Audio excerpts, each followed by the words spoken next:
Hey everyone, and welcome to my channel. This is one of my end of the year videos where I wrap up 2025 and look forward to 2026. So if you enjoy that, I have a ton of video going up right now that you can find on my channel, and if you subscribe, you won't miss all the new ones. And today I want to rank the 5 series I marathon read in 2025.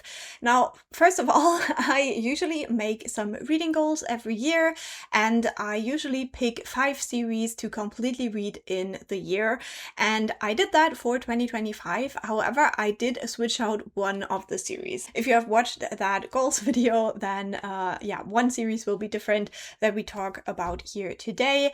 It's just that, yeah, I didn't finish the other one, and I will do that in 2026, I promise. We're going to do a ranking, so we're going from my least favorite up to my favorite series. I would say that I only had one series that was a bit of a disappointment, so that was a very good ratio, I would say. And overall, I had a fun time reading series in 2025. If you want to hear more about my series reading, I will have a different video where I talk about all the series progress I made in the year, but in this one we focus on the reading goals series. So we're starting out with the 5th place, and in that I have the Between Earth and Sky series by Rebecca Roanhorse. So for that one we have Black Sun, Fevered Star, and Mirrored Heaven. This is a trilogy. This is also inspired by, I don't know, was it like Mayan or something like that, like a South American mythology and stuff. So I did really like the world of this book, and I think this series really lives off of the world building. In this one, we follow a main character who has been told that he is a god reborn, and so he has this prophecy to fulfill, and we follow him on his way to do that. We do follow some other characters as well, and I think seeing the different kinds of people in this world, or beings in the broadest sense, was very intriguing. However, I am a character-driven reader, and I just didn't see enough character development to really keep me engaged in this story. This also has some horrifying elements, especially if you read the first chapter of the first book. That one is a lot. So be prepared if you want to go into this series. Overall, I gave all of the books in this series 4 stars because I don't think it's a bad series. It's just not quite to my taste, not quite the fantasy I like to read. Then on the 4th place, we have the series that I kind of swapped in to substitute for another one, and that was the Emily Wilde series. In this one, we follow a woman called Emily Wilde, who is a researcher looking into fairies, and so with her we go to different areas in the world, and she is researching her fairies there. And she also has her colleague slash nemesis slash lover at her side to help her. This is more of a cozy fantasy series with a romantic subplot, and the whole researching area of that was really fun to read about. I thought it was very well done. Obviously, we do get into more adventures and shenanigans, as Emily Wilde has this very strange ability to get herself into trouble.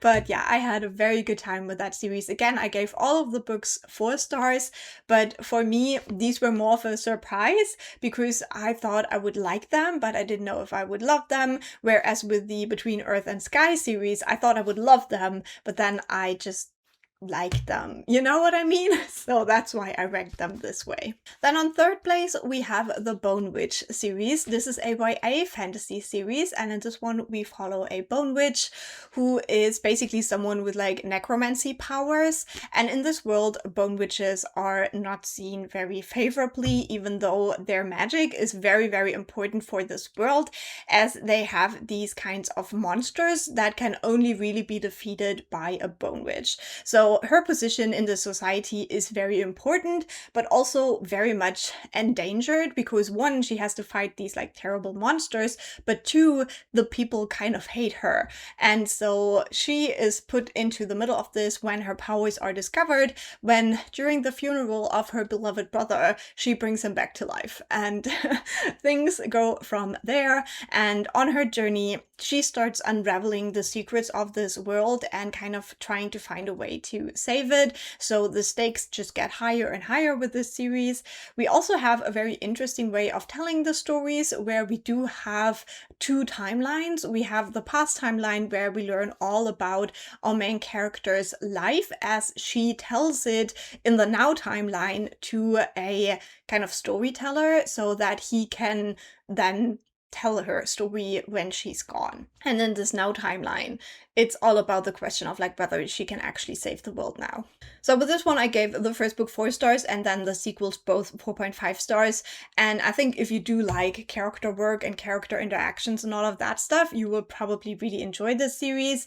While it is marketed as YA, I wouldn't say it really reads YA. It's very brutal. There are definitely losses in this book, and it's just a series that is overall, I think, a great fantasy series. Then on my second place, and some people might fight me for that, maybe even I myself might fight me for that, but it is the Tawny Man trilogy by Robin Hobb. So we have Fool's Errand, Golden Fool, and Fool's Fate. This is the third series in the realm of the Elderlings. So we have already a lot of build-up to get to Tawny Man, and I think that is what made this trilogy so impactful. Now, the last book in that series, Fool's Fate, is now my favorite book in the series so far. We do get so many scenes in Tawny Man that I have been waiting for multiple books, and so I was very relieved to finally get there. If you don't know, in the Farseer trilogy, the first one in this world, we follow a boy called Fitz, who is the bastard son of a prince, and he becomes the assassin's apprentice, and so he gets kind of tucked into all of this like court intrigue and the war and all of that. And in Tawny Man, we again follow Fitz's story. However, now he's a grown man, and the Fitz and the Fool and their relationship is like, it's everything to me. I love them so much. And so yeah, Tawny Man was just chef's kiss.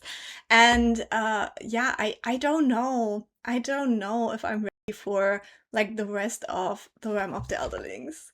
I'm scared.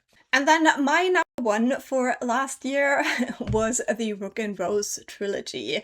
So we have Mask of Mirrors, Liar's Knot, and Labyrinth Heart by M.A. Carrick.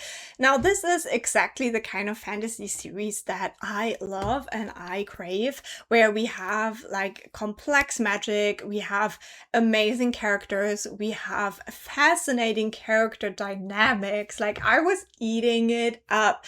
We have 3 main characters basically, but the one that is central to the story is a woman who grew up very poor, but she has now become a con woman, and she is trying to infiltrate this aristocratic family to steal their wealth. However, the family has already lost the wealth, and so they're like, this new potential member of our family might actually help us get some money. And yeah, this is like the setup of this trilogy, but then halfway through the first book, something happens and it like puts up the stakes like into the sky and it's just so much in this series. As I said, like the character dynamics and the intrigue, the magic system. We have like dream magic, we have kind of tarot card magic, we have kind of rune magic that is very scientific, and it's also about how these different magic systems kind of fit together. But then also we have this colonization story, because like the wealthy, rich, powerful people in this world are actually colonizers, and so we do also have this fight of the people who are native to this land trying to win this city back from the colonizers. And there's just so much going on in this series, and I think it is done so well. And Wargo, my dear Wargo, I love him so much. He and his little spider. Just the best. So yeah, these were the 5 big series that I marathon read in 2025 ranked. If you want to hear about these series I will be reading in 2026 now, then you can go and check out my goals video. I will link it down below. And also let me know, what was your favorite series of 2025? I would love to hear about that, because I love reading series, especially once they're completed and I can just sit down and get through the whole story and like really sink into it. I love that. So yeah, I hope you enjoyed this video. Leave a like if you did, that really helps me out, and I'll talk to you very soon. Bye!